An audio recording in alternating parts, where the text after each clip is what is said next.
Wunderschön wünsche ich euch. Wir sind angekommen im wundervollen Slowenien. Wir sind jetzt beim Punkrock Holiday. Und direkt hinter mir ist der Check-In. Das heißt, wir melden uns jetzt an und wir sehen uns am Einspieler. Bis dann. So, auf dem Weg durch das Festivalgelände machen wir jetzt mal den kleinen Walkthrough. Und ich führe euch jetzt mal ein bisschen rum. Wir laufen jetzt einfach mal los. Viel Spaß.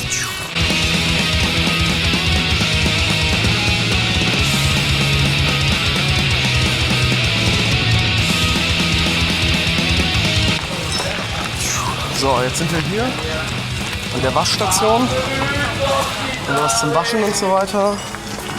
Das Paycard-System haben wir hier auch. Und natürlich eine kleine Bar. Man kann hier was zu essen bestellen. Und wir laufen jetzt mal weiter. Dann haben wir hier noch kleine Stände, wo man schöne Sachen kaufen kann. Da drüben ist der Infopoint. Und das Safe Deposit. Auch mal die schönen Duschen filmen. Das sind die Kaltwasserduschen. So, hier drüben haben wir jetzt den Eingang zur Mainstage mit Merchandise und so weiter. Da gehen wir später nochmal vorbei. Hinter mir wieder Food and Drink. Kann man wieder was zu essen und zu trinken kaufen. Und direkt vor uns haben wir jetzt die Duschen. Muss man halt Geld für bezahlen, ist aber auch nicht schlimm. Hier drüben stehen die ganzen dicken Bandbusse und so weiter. Das ist der VIP-Bereich. Da werden wir auch nochmal reingucken, ein bisschen wie es da aussieht. Und da geht es dann hier rein. Und kalt. Und dann kann man sich auch was zu trinken holen. Das werde ich jetzt mal tun an der Bar. So, habe ich mir ein bisschen Wasser jetzt geholt. Und es geht weiter. Mal gucken, was wir noch so finden. Das ist der VIP-Bereich für die Bands. Quads stehen hier auch noch rum. Und jetzt geht's weiter. Hinter mir drüben ist der Eingang für die ganz großen Bands. Die haben auch ein komplett anderes Bändchen. Das heißt, da dürfen wir überhaupt gar nicht rein. Und es geht weiter. Die lustige Reise. Wir gehen jetzt noch mal kurz zur Beach Stage und zum Wasser und ihr seid dabei.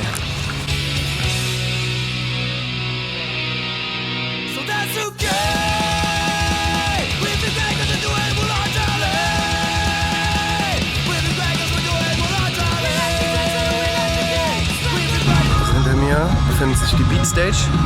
Hier drüben gibt es veganes Essen. Und der Oberhammer kommt halt jetzt einfach.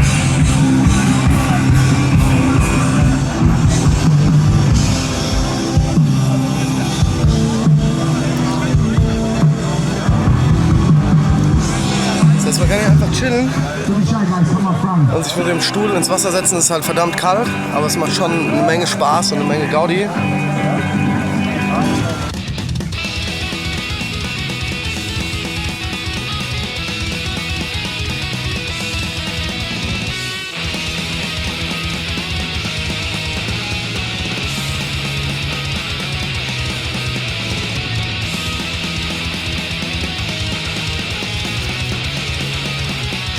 Und hier sind wir jetzt sozusagen an der Badestelle.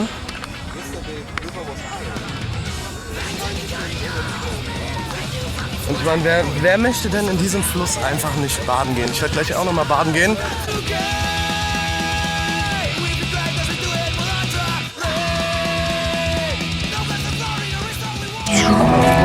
So, und schon befinden wir uns an der Mainstage. Hier ist eine riesen Bar aufgebaut. Hier haben wir die F.O.D.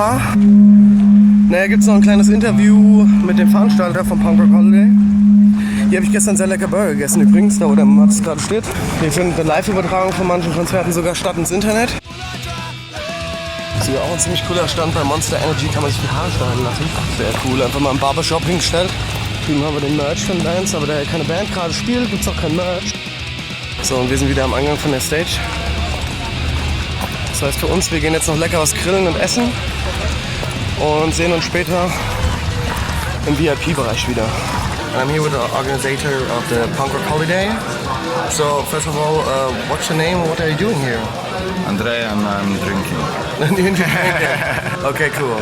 And I have a couple of questions. The first question is, so this is Punkrock Holiday 1.5. Can you tell me how it all started?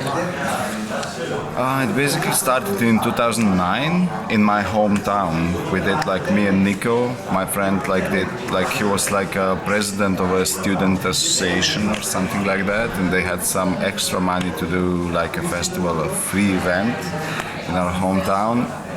and he phoned me like for some ska bands or something like New York Ska Jazz Ensemble and stuff like that. So I asked him, like, what are you guys doing? Like, and he told me about like some sum of money and stuff like that. So I was like, fuck man, you know, it's like that's an investment. We can do a festival, like a proper punk festival. So we actually had the Exploited and Millen Collin playing and stuff like that.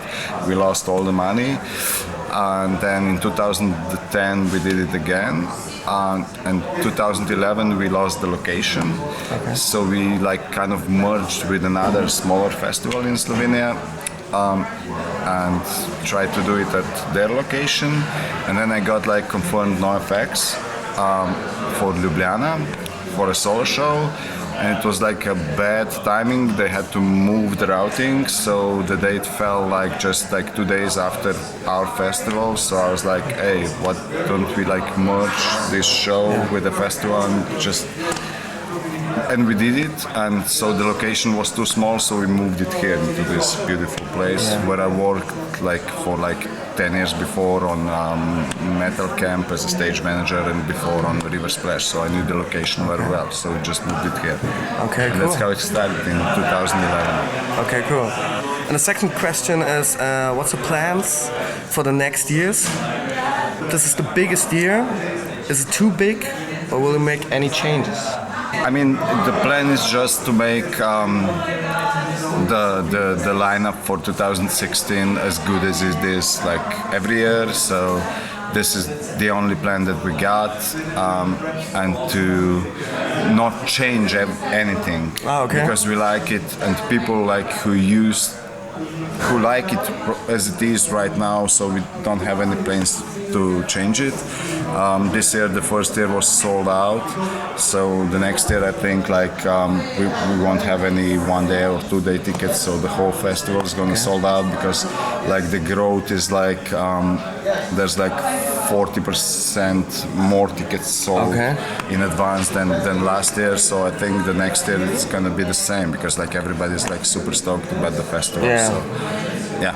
So that's the plan, to just make it sold out, small festival, do it without a barricade, not change anything, because people are used to this. Maybe, just change the small things to make it better, but... It's a very family festival. Yeah, that's what we're trying to do, to have 5,000 people here, like a family festival, that's it. Yeah, friendly, nice. completely like that. Oh, yeah, that's it. Okay, that's cool. What we're doing. And the last question is, so anything left you want to say to the people who are watching the video right now? Would just say like if they go to our like Facebook page, they'll find links to the videos and photos, like, and they'll see like most of the things that, you know, they'll imagine what kind of the festival it is. But I think for the most they should come here and just enjoy it. Okay. So thank you, Andrew, for your time. Thank you. And we see us later. So, yeah, bye-bye. And see you next year. Yeah. So, ich habe zwei nette junge Herren getroffen sozusagen heute. Schauen wir mal, genau. Wer seid ihr denn und was macht ihr denn? Soll ich das sagen? Ja, bitte. Ja, wir sind von Podcast Radio. Das ist ein... Immer meinen Arm von deinem Shirt weg. Ja, aber dann ist mein Bauch ja zu sehen, das ist ja auch klasse. Das ist ein Internetradiosender, den es seit 2002 gibt, der mit kurzen Unterbrechungen rund um die Uhr läuft. Wie heißt ihr denn?